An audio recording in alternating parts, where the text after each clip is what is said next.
You may remember that in September 2018, UKIP sent Count Dankula and I to the European Parliament to do what we could to try and stop Article 13 from passing in the Parliament.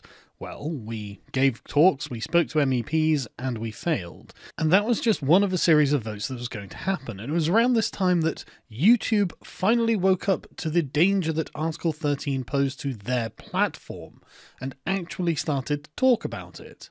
In a creator blog posted over a month after the initial vote, YouTube finally decided to draw people's attention to the fact that Article 13 was going to radically change the internet in Europe as we know it. Article 13, as written, threatens to shut down the ability of millions of people, from creators like you to everyday users, to upload content to platforms like YouTube, and it threatens to block users in the EU from viewing content that is already live on the channels of creators everywhere. This legislation poses a threat to both your livelihood and your ability to share your voice with the world. If implemented as proposed, Article 13 threatens hundreds and thousands of jobs, European creators, businesses, artists, and everyone they employ. The proposal could force platforms like YouTube to only allow content from a small number of large companies. It would be too risky for platforms to host content from smaller original creators, because the platforms would now be directly liable for that content. And that really is the crux of the issue.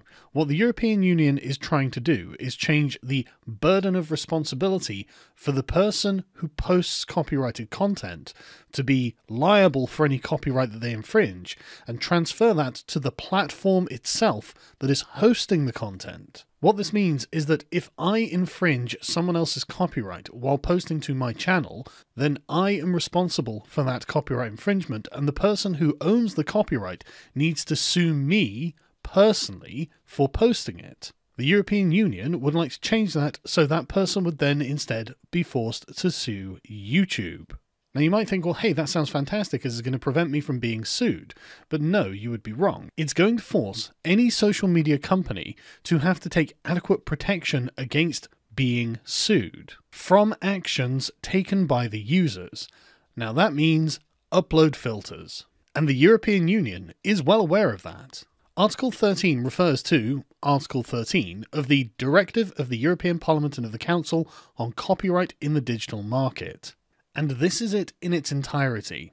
Within it, they are well aware that these social media companies will have to use effective content recognition technologies. What that means is an algorithm that will be able to scan all content uploaded to the social media network and check that against a giant database of copyrighted work, and anything that is matched will have to be prevented from being uploaded. While an algorithm might recognize a piece of content as coming from a Disney movie, for example, there are various legal provisions that allow people to use content for satire, parody, or educational purposes. Naturally, an algorithm is not going to be able to detect the context in which a piece of material is being used. What we did manage to achieve by raising the alarm about Article 13 was to get the European Union to revise it and rewrite it at least slightly and in part. And this legislation came back, and on the 4th of March 2019, YouTube produced this video, and this is what they had to say about it. Is the final version of Article 13 good for creators? We've had several lawyers and policy experts examine the text. The good news is that the latest text has improved over the version written by the European Parliament last September. This is also thanks to all of you who spoke up and made a big difference in having the creator point of view heard. At the same time, while there have been improvements, we believe the final Article 13 will still hurt, not help European creators. So, what's the issue? The final text leaves a lot of ambiguity on what happens to content before YouTube receives notice from rights holders. This will result in online platforms like YouTube blocking content because they need to remain on the side of caution and reduce their legal risks. Specifically, the text is unclear on three things. First, the role of rights holders in providing the necessary level of detail to identify their content. Second, it's unclear what kind of content platforms like YouTube need to have licenses for. Images, paintings, photos, what else? Given that is unclear, there's no way of being 100% sure of whether all the rights are covered at the moment of upload.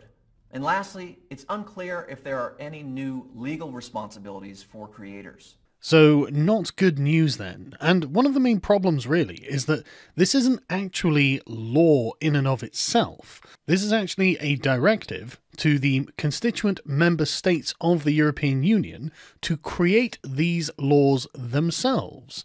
They have to now figure out exactly how to fulfill the purpose of the directive using their own legal systems, which means that each country in the European Union will actually have a slightly different variant of the Article 13 law written into their own legal system. So while the actual effect of Article 13 is still highly uncertain, what is very likely is that it will lead to some form of mass censorship as Silicon Valley tech giants, as in the internet platforms that we are all using, try and find a way to actually accommodate the required laws for the countries in which they intend to operate.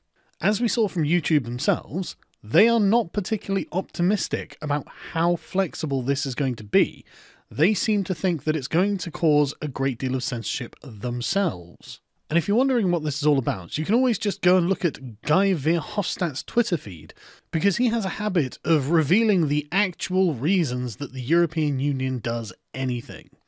He says, in Europe, we create more content than in the US, mostly used on American platforms. We urgently need a European model in which its creators get their fair share and citizens control their own data.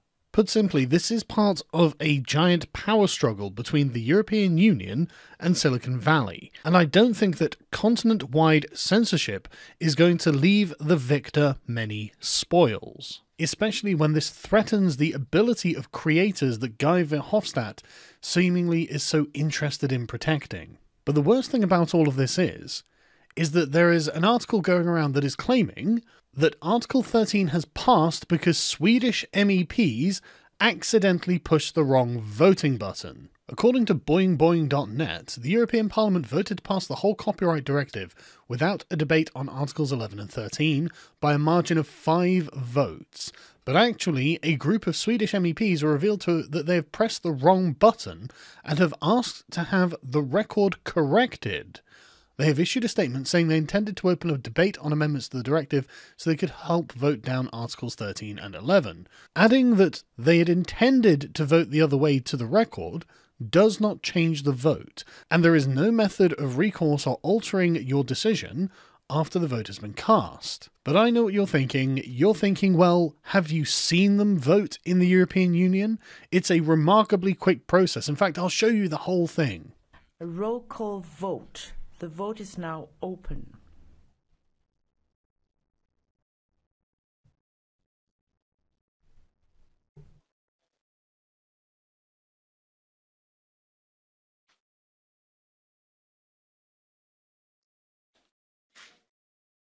Avete votato tutti?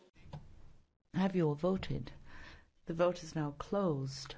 So you'd be forgiven for thinking, well, I mean, it's a fairly easy mistake to make, in all fairness, given the haste with which the procedure takes place.